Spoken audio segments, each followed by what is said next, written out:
Shalom sahabat semua dan salam sejahtera. Marilah kita memulakan hari kita dengan menyantap firman Tuhan. Sarapan kasih yang membawa terang bagi jalan kita serta kesegaran bagi jiwa kita. Dalam Yohanes 4 ayat 34, firman Tuhan menyatakan, kata Yesus kepada mereka, makananku ialah melakukan kehendak Dia yang mengutus aku dan menyelesaikan pekerjaannya. Sahabat semua, setiap manusia memerlukan makanan untuk terus hidup dan memiliki tenaga untuk melakukan segala sesuatu. Tetapi dalam Yohanes 4 ayat 34, Yesus berbicara tentang makanan yang lebih penting daripada makanan fisikal ataupun jasmani, yaitu melakukan kehendak Tuhan dan menyelesaikan pekerjaan yang telah diberikan olehnya. Seringkali dalam hidup ini kita sibuk dengan perkara-perkara duniawi. Dalam pekerjaan kita, keluarga kita, kesibukan harian, sehingga kita lupa akan tujuan utama kita sebagai orang percaya, untuk memenuhi kehendak Tuhan.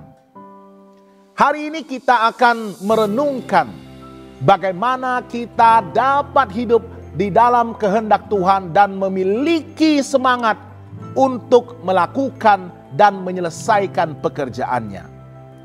Kita harus memahami kehendak Tuhan dalam kehidupan kita. Kehendak Tuhan adalah keutamaan yang penting bagi kita.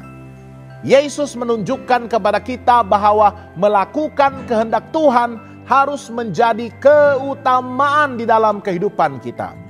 Dalam Matius 6 ayat 33, Yesus berkata, tetapi carilah dahulu kerajaan Allah dan kebenarannya, maka semuanya itu akan ditambahkan kepadamu.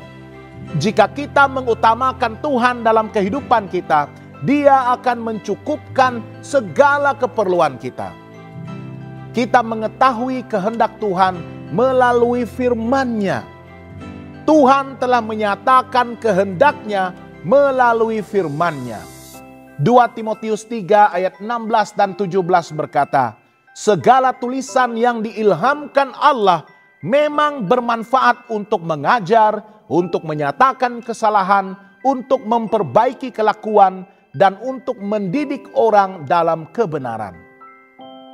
Dengan membaca dan merenungkan firman Tuhan pada setiap hari, kita akan menjadi semakin mengerti kehendak-Nya di dalam kehidupan kita.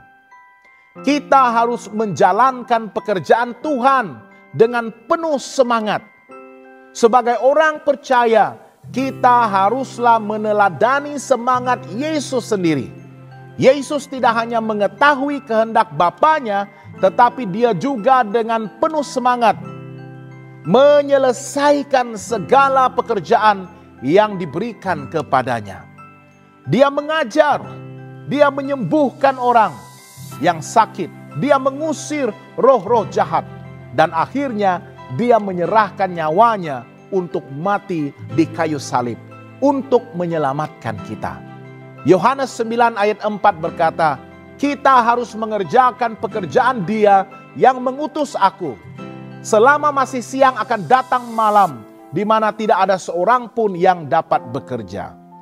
Ini menunjukkan betapa Yesus memiliki semangat untuk melakukan tugasnya tanpa menunda-nunda. Kita haruslah melayani dengan hati yang berkobar-kobar.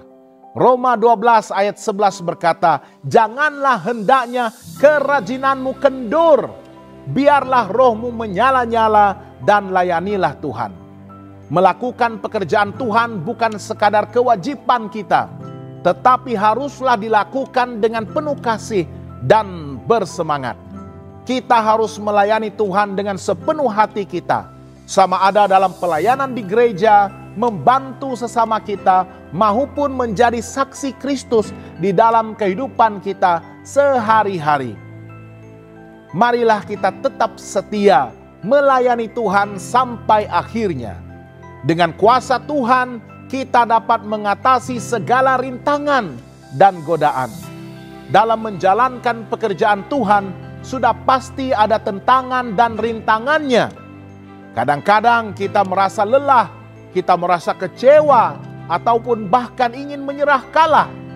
Namun Galatia 6 ayat 9 mengingatkan kita, janganlah kita jemu-jemu berbuat baik, karena apabila sudah datang waktunya, kita akan menuai jika kita tidak menjadi lemah. Janganlah biarkan kelelahan ataupun kegagalan membuatkan kita mundur dari panggilan Tuhan.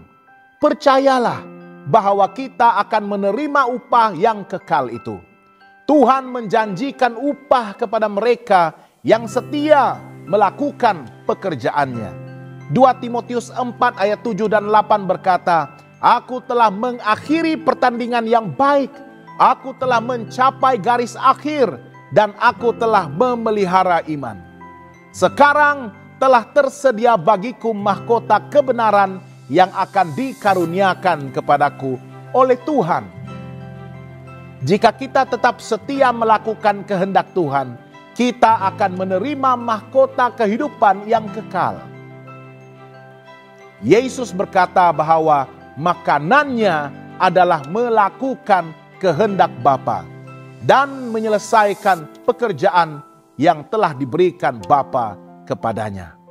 Sebagai pengikut Kristus, kita juga dipanggil untuk menjadikan kehendak Tuhan sebagai keutamaan dalam hidup kita. Marilah kita mencari kehendak Tuhan melalui firman-Nya, menjalankan tugas dan pelayanan dengan semangat serta tetap setia sampai akhirnya. Janganlah biarkan kesibukan dunia menghalangi kita dari panggilan Tuhan. Jika kita hidup untuk Tuhan dan melakukan pekerjaannya dengan sepenuh hati kita, maka kita akan menikmati kepuasan rohani yang sejati dan menerima upah yang kekal daripadanya. Tuhan memberkati dan selamat bersarapan.